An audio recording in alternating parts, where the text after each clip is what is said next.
What is going on, everyone? Thank you so much for watching today, and welcome to our very first habitat speed build for the new Africa pack that is launching in just about an hour, I believe.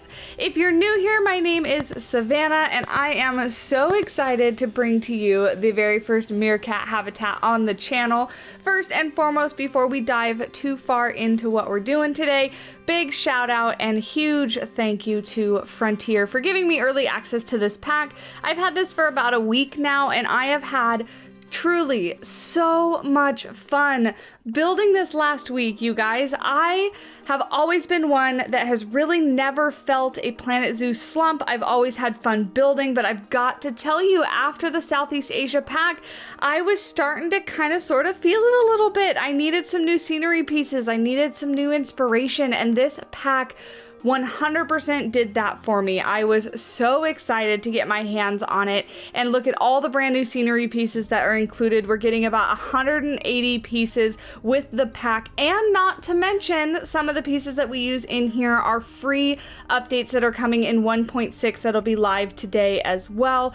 For those of you that aren't aware, the Africa pack does release today. It comes with 4 new habitat animals, an exhibit animal, and 180 new building pieces. For the animals, we are getting the southern white rhino, the meerkat, the African penguin, and the fennec fox, as well as the exhibit animal, which is the scarab beetle. And the scenery build pieces are beautiful. We took a look at the trailer a little bit ago and kind of broke it down as best we could, but actually having my hands on this and looking at what pieces we actually have, they are incredibly detailed. Some of the mosaic stuff that we got is amazing. I will say this pack is a bit of a plaster overload. There are a lot of plaster pieces, but I am not complaining in the slightest because all those plaster pieces are flexi colored, and I've gotta say the majority of this pack is flexi colored, which I was super excited to see because that just means the versatility and the things that you can do with all these pieces is just so much more than what you could do with things that were not flexi colored. So I was super excited to see that. The plaster pieces are a favorite of mine already, so I was super excited to get more pieces in, different shapes, different sizes, things like that. And as you can see with this build, we kind of went on plaster overload. We always joke here on the channel that we can never have too many rocks. Well, I think we're gonna have to start a new one that says we can never have too much plaster, because the builds that I have coming up this week are loads and loads of plaster. I believe I was talking to Zekin, and they called it Plaster Palooza, and I loved it because that's exactly what this is.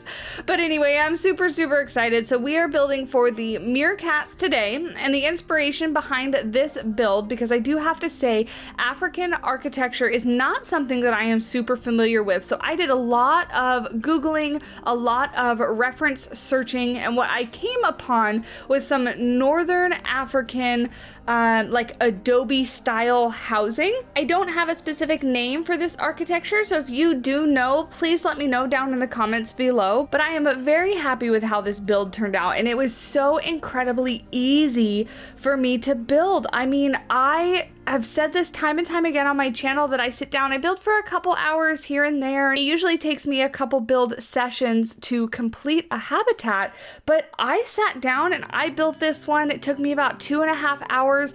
I just sat down and I built it straight on through. I was having so much fun, and it was so easy. It came so easy to me that I really am happy with this one. So again, I can't say it enough. I am super excited for this pack, and I do hope that you guys will be as well.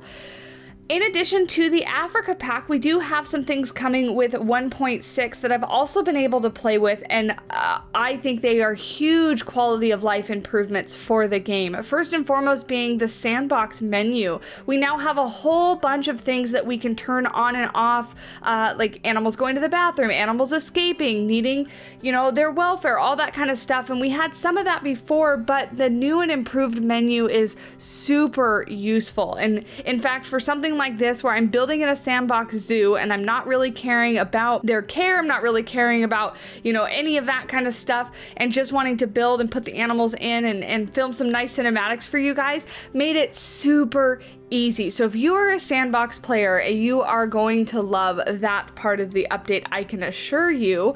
And to be honest, my favorite part of 1.6 is new fence pieces. You'll see that we actually do use some of them in today's video to kind of section off the guests. It's the guests' fence for the viewing area. But you guys, we have chain link and mesh fences and frontier delivered. We wanted these so badly. We've been asking them for how long, and not only did they give us one piece, but we have so many different shapes, or not shapes, they're all square. We have so many different sizes and styles. I am beyond happy with them. So I do utilize one of those in the build today, but I love the fact that we also got some just plain, there's no border on them. It's just plain chain link or plain wire mesh. The possibilities for aviaries and things like that, I already have some things in the work. I am very, very excited for that. And that's honestly my favorite part of the update for 1.6. They could have put just that in update 1.6 and I would be a happy camper. I would be so excited about just that. So I'm very, very happy to see that come to the game and super excited about getting my hands on it and building more habitats for you guys. Now, plan for this week. So this is obviously launch day, very, very exciting. I wanted to have something that was ready to show off for you guys, and I absolutely love the Meerkats. And I gotta tell you, when I first put them in, I literally sat here and squealed watching them run around with their little tails up. I don't know, for those of you guys in the US that have Animal Planet, I don't know if that's something like a TV channel that other parts of the world get, but there was a show called Meerkat Manor on Animal Planet, and I watched that religiously. It was like my favorite series, and all it was following a little meerkat family in the wild, and you know, they had names for the different meerkats and just following what they did on a day-to-day basis. I absolutely loved that show, and I've got to say the animations for the meerkats have completely captured their personality, their mannerisms. When I put them in the enclosure, a couple of them like took off running across the enclosure with their tail straight up in the air, and they were doing this little bounding thing, and I was like, that is so accurate. It looks just like real life meerkats running across the ground. I was so excited. I felt like a little kid in a candy shop. And that's where I say, like, I haven't been this excited about something in Planet Zoo in a long, long time. And I really hope that this is the path going forward, right? That they've set the bar super high now, and that we're going to continue going forward, continue getting new things that the community has asked for, that the community has wanted. Now that everybody's back in the offices because the world is opening back up, I really hope that this is the direction that we continue to head into. So with all that being said, let's go ahead and dive in and talk about our cute little meerkat friends. Even though they are called meerkats, they are not in fact part of the cat family. Instead, they're part of the mongoose family. And most meerkats do live underground in burrows in large groups with up to 40 individuals. And this makes me laugh. A group of meerkats is often called a gang or a mob. It makes them sound so tough, and then they're these like tiny little fuzzy creatures, right? I think that's super funny. For meerkats, there isn't just safety in numbers, though. There's also companionship. So the mob is made up of several family groups with one dominant pair that produces most of the offspring, but they don't have to be related to belong to the same group. Meerkat mobs spend a lot of their time grooming and playing together to keep the family as a tight-knit unit. So I think that that is super fascinating that these guys, you know, they live in such large numbers, but there's also that communal aspect to their group. They care for one another, they spend a lot of time grooming one another, and that's what I was talking about. That Meerkat Manor show highlighted a lot of those behaviors. Although meerkats are excellent diggers, meerkats usually don't live in their own burrows that they've dug themselves. They actually live in burrows dug by other wildlife, such as ground squirrels. These burrows have an average of 15 entrances and exit holes with tunnels and chambers at several levels, some of them as deep as 6.5 feet, which is about 2 meters. Those deeper tunnels actually stay at a constant, comfortable temperature, which really helps them when it's either way too hot or way too cold out. So it's a really good way that the meerkats can stay in a comfortable temperature and protect themselves from the elements. Their burrows also have several different little compartment areas, complete with some of them that are used for toilets, some of them are used for sleeping. So they have a whole bunch of different little networks within their burrows, which I think is pretty cool as well. Meerkats have scent pouches below their tails and rub these pouches on rocks and plants to mark their territory. The territories of different groups often overlap, resulting in constant disputes. This is another thing that was on that show, is there was a couple different groups of meerkats that lived close with one another, and it was funny when they came together, you know, they stood up on their hind legs and they puffed out their chest, and then, you know, they would fight over territory because they are very territorial. They protect their little area. Unfortunately for meerkats, they are tasty treats for larger carnivores, especially jackals, eagles, and falcons, which is why you'll see them stand up on their hind legs and oftentimes look at the sky, because eagles and falcons are going to get them from above. So there usually is like a sentry meerkat that while the group is kind of hanging out and doing their thing, somebody will sit up on a rock or they'll stand up on their hind legs and keep a lookout, either one or two, and that way they can warn the group. And as soon as they do warn the group, they all dive down into their burrows because that's where they are safest. So another thing that I find super fascinating is that meerkats have actually been known to kill both venomous snakes and venomous scorpions, but they don't accomplish this task alone. They actually do work together. They work as a mob. Some snakes feed on meerkats and slither into their underground tunnels looking for a warm meal. So because of this, meerkats do not tolerate any snakes around. They attack simultaneously and bite the snake whenever possible. It doesn't take long for the snake to tire and become overwhelmed by the unrelenting gang. These meerkat mobs have also been known to chase off would-be predators much bigger than themselves. So they are tough little guys. As far as their habitat and diet goes, dark patches around their eyes act to cut down the sun's glare. A long horizontal pupil also gives meerkats a wide range of vision. So this is because they are going to live in places that don't have a lot of shelter, right, in the open grasslands of Africa. So they're going to need to be able to cut down on that glare from the sun because they don't have a whole lot of shade accessible to them. And because they are a prey animal, this is something that you really commonly see in prey animals, is they need a wide range of vision so that they can see almost all the way around their bodies, even if they're not looking in a particular direction.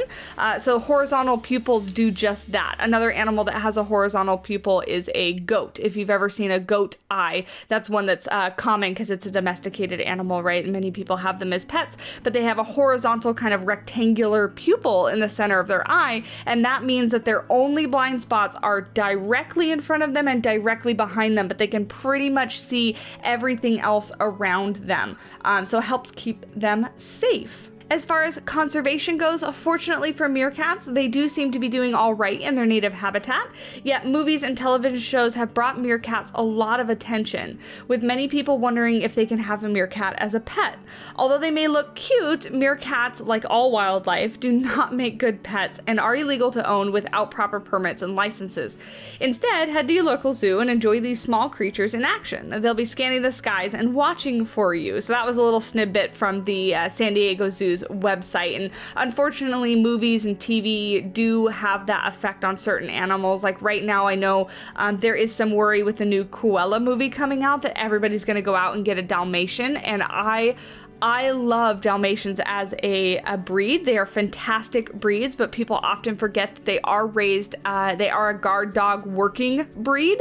High energy, very smart, and can be pretty destructive. So they need a job, they need training, and they need a lot of work to make them good dogs. And people just see how cute they are and want to go out and get them as pets. So not saying that that's not exactly the same thing as a meerkat, but that's kind of what the point is that it kind of makes people want to have them in their homes, not realizing that they are wild animals and that they have certain requirements and lifestyles and would need proper care and all that kind of stuff. So it is unfortunate, but it is good that they are doing very well in the wild. So we are just about coming up to the end of the build here, and you can see I'm covering the floor with plaster just to finish it all off with as much plaster as I could possibly fit into the build. and then I kind of do some foliage around, build a little bit of a decorative fence, and just kind of a few details here and there. As we were talking about the meerkat information, it did mention diving, and that is one of the really exciting animations that has come with the meerkats in this Africa pack. So yes, or did I say diving? I meant digging. The meerkats are not diving, the meerkats are digging.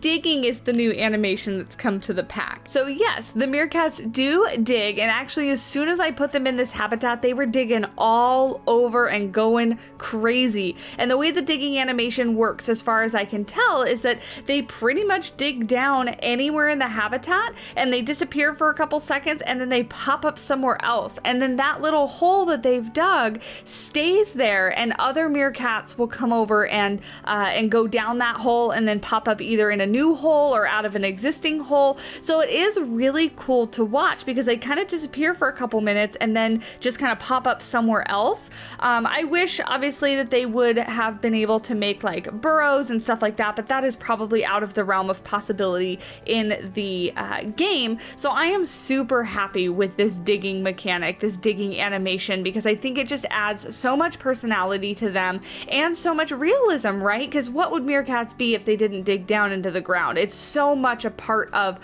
what they do, what their natural behavior is, that I am super happy to see that they've implemented it in the way that they have, because I think it's fantastic. But yeah, so I don't have too much more to say for you guys. If you did enjoy this video, please do leave a like, consider subscribing. I have a whole bunch more planned for this week. We are going to jump into some end cinematics, which is mostly, to be honest, looking at the meerkats running around because I was having so much fun watching them. But I really do hope you guys enjoyed. Thank you again so much for watching, and I will talk to you in the next one. Bye guys!